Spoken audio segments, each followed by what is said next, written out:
दोस्तों, यदि प्रतिशत में आप लोग इस तरह के सवाल को निकालना चाहे तो आप ऐसे निकाल सकते हैं। सबसे पहले देखिए क्या बोला है, 50 का 20% निकाले। तो यहाँ पे 50 का 20% निकालने के लिए यहाँ पे सबसे पहले ये 50 उतारिए और का यानी हमेशा गुना होता है, याद रखना है। तो यहाँ पे गुना का चिन्ह दीजिए। उसके बाद 20% निकालने के लिए बोला है तो यहाँ 20 लिखिए।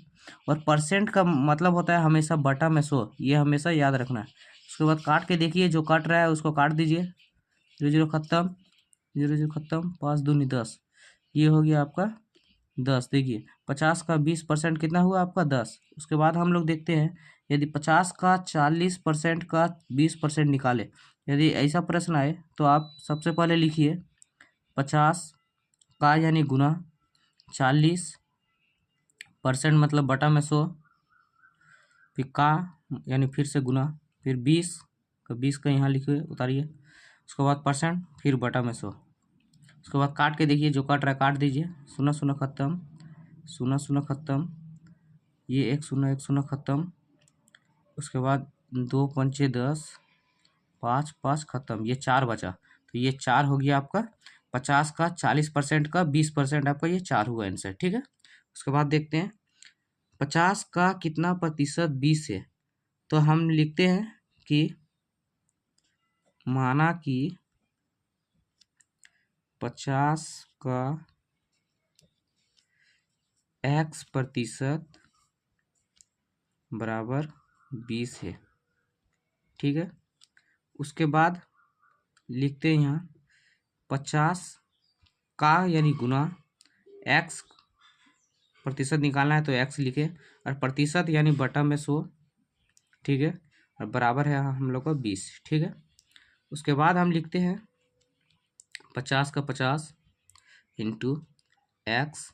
और दोस्तों, जब ये भाग में दिया हुआ है 100 तो इसको बराबर कई साइड लाएंगे तो गुना में चलाएगा। आप लोगों को हो सकता है पहले से ही मालूम हो। उसके बाद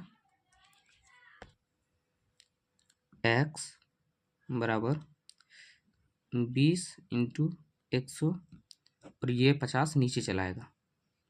उसके बाद काट दीजिए, जो काट रहा है 0 0 खत्म, 5 दूनी 10, तो 20 दूनी 40। तो x बराबर कितना आया 40।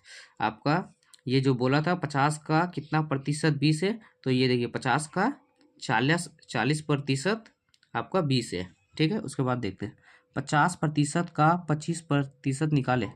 तो 50 का 50 लिखिए, प्रतिशत यानी बटा में 100, फिर का यानी गुना 25 का 25 और प्रतिशत यानी बटा में फिर 100। उसके बाद काट दीजिए, जो काट रहा है 25 चौक 100 और 0 0 खत्म, 5 दूनी 10।